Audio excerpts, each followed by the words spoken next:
Hello everyone, welcome to डीवर्ड रूबियंस। आज हम लोग पढ़ेंगे ट्रेनिंग और डेवलपमेंट के बारे में, उसका कॉन्सेप्ट, नीड, इम्पोर्टेंस, एग्जांपल्स और दोनों के बीच में क्या डिफरेंस होता है।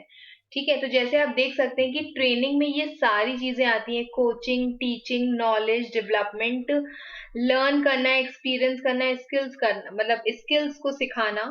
तो ये सारी चीजें ट्रेनिंग में आती है। Now we will study about training and development.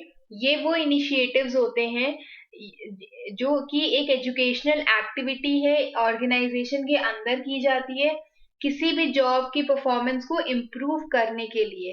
ठीक है, ट्रेनिंग क्या होता है कि whenever you are doing a specific job, उस जॉब को सीखने के लिए या उसमें कोई ऐसी स्किल है जो आपको नहीं आती है, तो उस पर्टिकुलर स्किल को सीखने के लिए हम लोग को ट्रेनिंग करवाई जाती है। डेवलपमेंट जो होता है वो थोड़ा सा जेनरिक टर्म चला जाता है, जो ओवरऑल ग्रोथ के लिए होता है। बट ट्रेनिंग हमारी एक स्पेसिफिक स्किल या एक पर्टिकुलर जॉब के लिए जो सिखाई जाती है, दैट इज ट्रेनिंग। तो ये जो प्रोग्राम्स होते हैं, these typically involve advancing a workers knowledge, कि हम वर्कर का जो ज्ञान है उसको बढ़ा रहे हैं, उसके स्किल्स को बढ़ा रहे हैं और उसके अंदर कुछ मोटिवेशन स्प्रिंकल कर रहे हैं, सो दैट वो उसकी जो परफॉर्मेंस है वो थोड़ी सी और इम्प्रूव हो पाए। ये एक कंटिन्यूअस प्रोसेस होता है जिसमें हम लोग उसकी स्किल्स को इम्प्रूव करते हैं, उसकी नॉलेज बढ़ाते हैं, उसके कॉन्सेप्ट को क्लैरिफाई करते हैं और what ever attitude the person has उसको थोड़ा सा स्ट्रक्चर्ड, थोड़ा सा चेंज करते हैं through structured and planned education, जिसके थ्रू उसकी जो प्रोडक्टिविटी और परफॉर्मेंस है वो भी एनहांस हो पाती है। तो you can see this is one of the examples of training. ठीक है, ये एक लेक्चर मेथड में आता है। We will be doing the methods of training in the different in another video. तो इसमें सबसे पहले दिया हुआ है कि ट्रेनिंग एंड डेवलपमेंट प्रोसेस में कुछ स्टेप्स होते हैं। ठीक है, तो first you need to identify the training needs. आप फिर उसके बाद इस्टेब्लिश करते हो ऑब्जेक्टिव्स, फिर ट्रेनिंग मेथड को सिलेक्ट करते हो, you conduct and deliver training, and then you evaluate the performance की जो भी आपने सिखाया है क्या उसका कुछ असर हुआ भी है या फिर नहीं हुआ है। तो moving towards the first one, जिसमें लिखा हुआ है कि आपको इस यू हैव, मतलब these are the steps in training and development process, जिसमें सबसे पहले आपको नीड कर देखनी है कि क्यों आपको जरूरत है ट्रेनिंग कराने की, किसी भी पर्सन को कुछ भी सिखाने की आपको जरूरत क्यों पड़ेगी। लाइक सपोज करो कि in case you are have ever known someone जिन्होंने वो बीपीओ सेक्टर्स ज्वाइन किया होगा, डेटा एंट्री हो गया उसमें, या फिर कॉल सेंटर्स वाली जॉब्स हो गई, या एनी सच थिंग हो गया, लोन्स वाला हो गया। तो स्टार्टिंग में ऐसे नहीं उसको जा करके, सपोज करो कि उसको कस्टमर से मिलना है, तो ऐसे ही जा करके नहीं उसको कस्टमर के पास बिठा दिया जाता है कि just go and talk to the customer and convince them to take loan. उसको एक प्रॉपर ट्रेनिंग दी जाती है, पहले उसको बातचीत करना सिखाया जाता है, क्वेश्चंस कैसे कैसे पूछे जा सकते हैं, ये सारी चीजें उसको सिखाई जाती है। तो these all things are part of training. तो वैसे ही यहाँ पर लिखा हुआ है कि पहले हम लोग ये देखते हैं, डिसाइड करते हैं कि ट्रेनिंग और डेवलपमेंट इंडिविजुअल्स के लिए क्यों जरूरी है या क्या चाहिए उनको उससे। तो we have to determine the need. It has to align with companies goals and objectives, मतलब कंपनी के गोल्स और ऑब्जेक्टिव्स से मिलते जुलता होना चाहिए। अगर जो कंपनी है वो ये ट्राई कर रही है कि वो एक नया डिपार्टमेंट स्टार्ट करेगी या फिर स्ट्रेंथन करेगी एग्जिस्टिंग सेल्स टीम को, तो it has to in the new products, then उसको क्या करना है, एक appropriate training is required in such case. Okay, then moving towards the next part, that is establish specific objectives and goals which need to be achieved. तो सबसे पहले हम लोग क्या करेंगे, यहाँ पर हम लोग सबसे पहले ये डिसाइड करेंगे कि नीड क्या है। अगर किसी कंपनी को डिपार्टमेंट को स्ट्रेंथन करने अपनी सेल्स को, तो उसको ट्रेनिंग की जरूरत पड़ेगी। उसके बाद he when you have decided कि आपको क्या जरूरत थी ट्रेनिंग की, अब आप क्या करोगे, अब आप स्पेसिफिक गोल्स और ऑब्जेक्टिव्स डिसाइड करोगे, जो वो नीड जो है it should be achieved, which need to be achieved, कि जब आपको वो आपने डिसाइड कर दिया कि भाई ट्रेनिंग की नीड क्यों थी, अब उसके अकॉर्डिंग आप स्पेसिफिक गोल्स अचीव कर डिसाइड करोगे। आपको भी तो पता होना चाहिए ना कि आप ट्रेनिंग करवा रहे हो तो क्या टारगेट्स है जिनको आपको अचीव करने के लिए आप ट्रेनिंग करवा रहे हो। तो सबसे पहले इसमें आता है goals and objectives have to be established. जो गोल्स है, whether the goal is awareness about the new product, चाहे इंस्टॉलेशन हो, required to be learned, तो ये सारी चीजें इसमें पता होनी चाहिए। फिर next is select the method of training. अब नेक्स्ट कम्स कि आप जो भी ट्रेनिंग दोगे जिस भी पर्सन को, यू नीड टू डिसाइड कि आप उनको ट्रेनिंग कैसे करवाओगे, जिसमें सब first one is classroom training, जैसे नॉर्मली आपको क्लास में बिठा दिया गया and your some sort of lecture is being given कि भाई ऐसे ऐसे ऐसे करना है। ऑनलाइन सेल्फ पेस्ड कोर्सेज, बहुत सारे ऑनलाइन कोर्सेज होते हैं, उसके थ्रू करना है। Course with certification is there, या फिर instructor led online training is there. अब इट कुड बी ऑनलाइन और offline, we will study this in the part of methods of training. ठीक है, तो डिफरेंट डिफरेंट मेथड्स होते हैं, वो आप उसमें यूज कर सकते हो।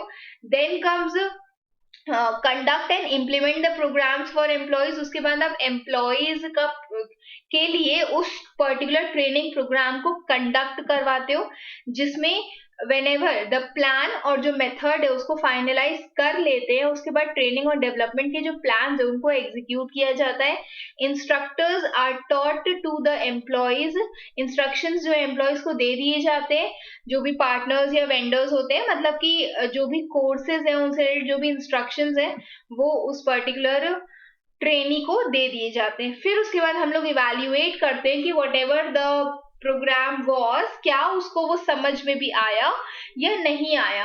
अगर proper monitoring can be done, मतलब monitoring in the sense some sort of regulation, कि हम ये देखें कि उसको जो भी चीज है, ट्रेनी को जो हमने सिखाया है वो उसको समझ में भी आया।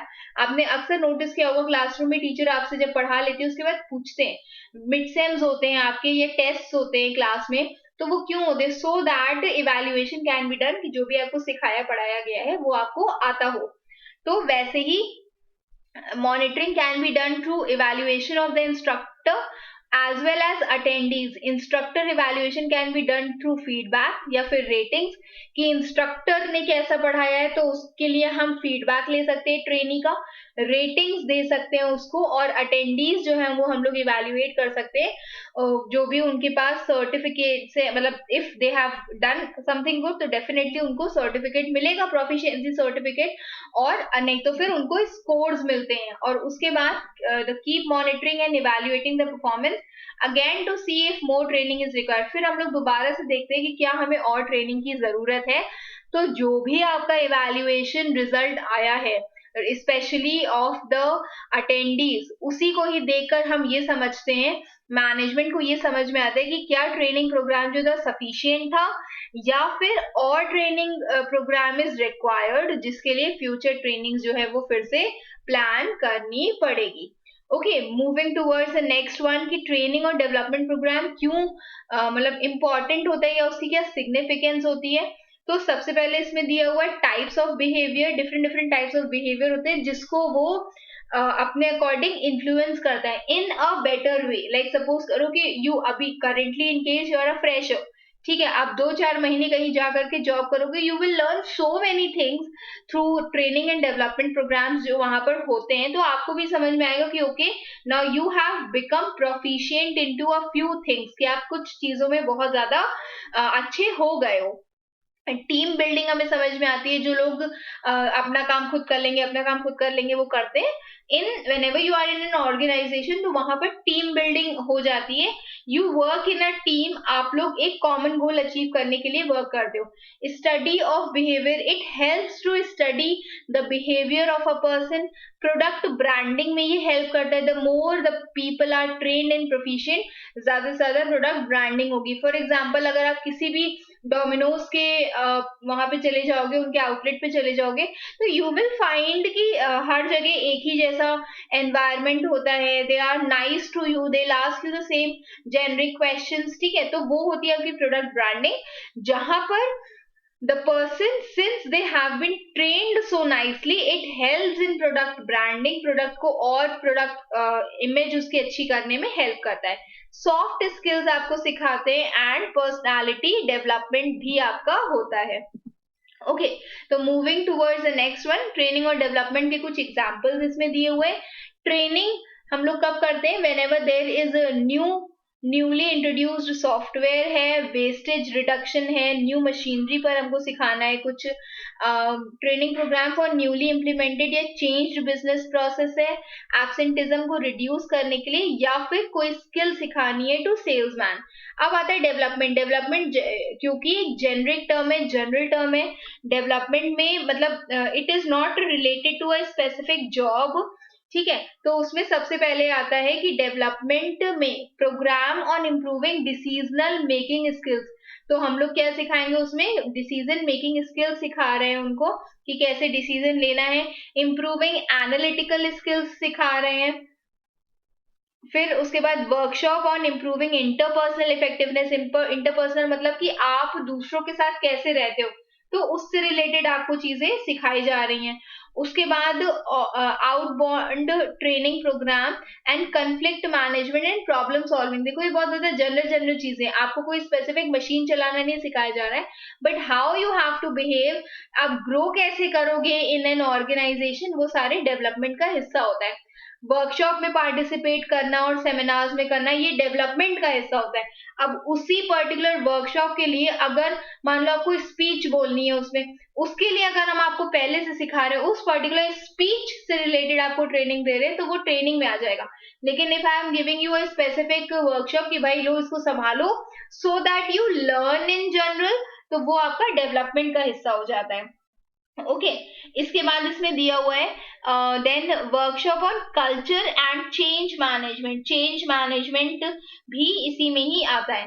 तो ट्रेनिंग हमने समझा, ट्रेनिंग क्या होती है कि कोई एक specific skill when you are learning, और डेवलपमेंट क्या होता है कि वेन एवर मतलब there is some overall growth of the employee होता है, दैट इज these ये क्या होती है, ये लर्निंग अपॉर्चुनिटीज होती है that are designed for employees to grow.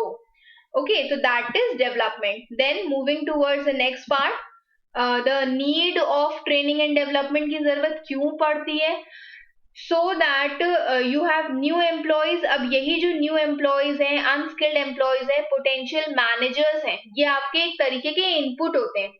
इन्हीं इनपुट को आप ट्रेनिंग और डेवलपमेंट प्रोग्राम्स के थ्रू क्या बना देते हो, आप जो न्यू एम्प्लॉयज हैं उनको मोटिवेटेड एंड कमिटेड एम्प्लॉयज बना देते हो, अनस्किल्ड एम्प्लॉयज को स्किल्ड एम्प्लॉयज बना देते हो, पोटेंशियल मैनेजर्स को जो हो सकता है फ्यूचर में मैनेजर बन जाए, उनको एक अच्छे कॉम्पिटेंट मैनेजर्स बना सकते हो। यू कैन सी हियर, देखो ये इनपुट है, ये प्रोसेस है, ये उसका आउटपुट है कि एंड रिजल्ट क्या होगा ट्रेनिंग और डेवलपमेंट का, वो इसमें दिया हुआ है। Okay then moving towards the next is the advantages of training, कि ट्रेनिंग क्यों जरूरी है। अब इसी को आप नीड के फॉर्म में भी ट्रांसफॉर्म कर सकते हो कि नीड कैसे हुआ, to improve the performance, to reduce wastage. इसी को आप ऑब्जेक्टिव के फॉर्म में भी लर्न कर सकते हो। ग्रेजुएशन में हम लोग ने यही चीजें पढ़ी है, एक ही 4-5 पॉइंट लर्न कर लो, उसी को ही बस अलग ऑर्डर में चेंज कर देना, तो you can do the same things as well. सबसे पहले दिया हुआ है कि एडवांटेजेस ऑफ ट्रेनिंग में आप इम्प्रूव कर सकते हो परफॉर्मेंस को एम्प्लॉय की। ऑब्वियसली आप उसको स्किल सिखाओगे बढ़िया बढ़िया, तो उसकी जो परफॉर्मेंस है वो ऑब्वियसली इम्प्रूव हो ही जाएगी। फिर रिड्यूस करते हो wastage, you make the trainee skilled, आप उसको कोई भी एक तरीके की स्किल सिखा रहे हो, ट्रेनी जो है वो ज्यादा से ज्यादा प्रोडक्टिव हो जाएगा और उसके अंदर सेल्फ कॉन्फिडेंस भी आ जाएगा। फिर डिसएडवांटेजेस, जिसमें सबसे पहला है इफेक्ट ऑन कंसंट्रेशन, कि the person has to concentrate on one thing, तो ये उसकी एक डिसएडवांटेजेस होती है। Increases stress on employees, employees के ऊपर स्ट्रेस ज्यादा पड़ता है। लॉन्ग रन प्रोसेस है थोड़ा सा, मतलब इट टेक्स टाइम। उसके बाद too much theory is involve in training unless you go for experiential training, तो थ्योरी ज्यादा उसमें इन्वॉल्व होती है। उसके बाद ट्रेनीज जो होते हैं वो इंटरेस्ट भी खो देते हैं, मतलब they are also least interested. इसके बाद आता है ट्रेनिंग और डेवलपमेंट में डिफरेंस, ये भी एक जनरल क्वेश्चन पूछा जाता है। तो सबसे पहला है कि ट्रेनिंग क्या होती है, ये एक लर्निंग प्रोसेस है जिसके थ्रू एम्प्लॉयज जो हैं, जो नए एम्प्लॉयज हैं, वो किसी भी कुछ स्किल की स्किल्स को सीखते हैं जो एक जॉब के लिए जरूरी होती है। और यहाँ पर जो भी एग्जिस्टिंग एम्प्लॉयज हैं, ठीक है, ये न्यू एम्प्लॉयज के लिए या फिर एग्जिस्टिंग एम्प्लॉयज को नई स्किल सिखाने के लिए होता है। और डेवलपमेंट जो है वो एग्जिस्टिंग एम्प्लॉयज को उनके ऑलराउंड डेवलपमेंट के लिए होता है। ये शॉर्ट टर्म प्रोसेस होता है 3 to 6 months, ये लॉन्ग टर्म प्रोसेस होता है basically. It could be more than 6 months और an year. Then training focus करती है डेवलपमेंट ऑफ स्किल्स में और नॉलेज जो है करंट जॉब की। और डेवलपमेंट आपकी नॉलेज को बढ़ाता है, अंडरस्टैंडिंग कॉम्पिटेंसी को, वो जो आपके फ्यूचर चैलेंजेस हैं उसके लिए। इसका लिमिटेड स्कोप है ट्रेनिंग का, स्पेसिफिकली जॉब ओरिएंटेड है, और डेवलपमेंट जो है वो करियर ओरिएंटेड है, और इसका जो रेंज है वो कंपैरेटिवली वाइडर है। ट्रेनिंग ट्रेनीज को हेल्प करता है to get trainees get a trainer who instructs them at the time of training. और डेवलपमेंट में मैनेजर जो है वो सेल्फ डायरेक्ट करता है खुद को फ्यूचर के असाइनमेंट के लिए। Okay, then next one is, एक minute, many individuals collectively attend, ये कैसे मुझे पता चलेगा, एक मिनट, ऐसे ही पढ़ लेते हैं। हाँ, तो many individuals collectively attend the training program, और इसमें दूसरे में क्या है, ये एक सेल्फ असेसमेंट प्रोसीजर होता है। One person is responsible for himself, तो जो पहला पर्सन है वो खुद ही के लिए ही रिस्पॉन्सिबल होता है। ओके, तो moving, this was all for today. I hope you all have understood. कुछ नहीं समझ में आया, you can mention it in the comment box. Do subscribe to my channel if you have liked the video, and you can also mention the other subjects that I can take for you all. Keep preparing for your exams. Best wishes. Thank you.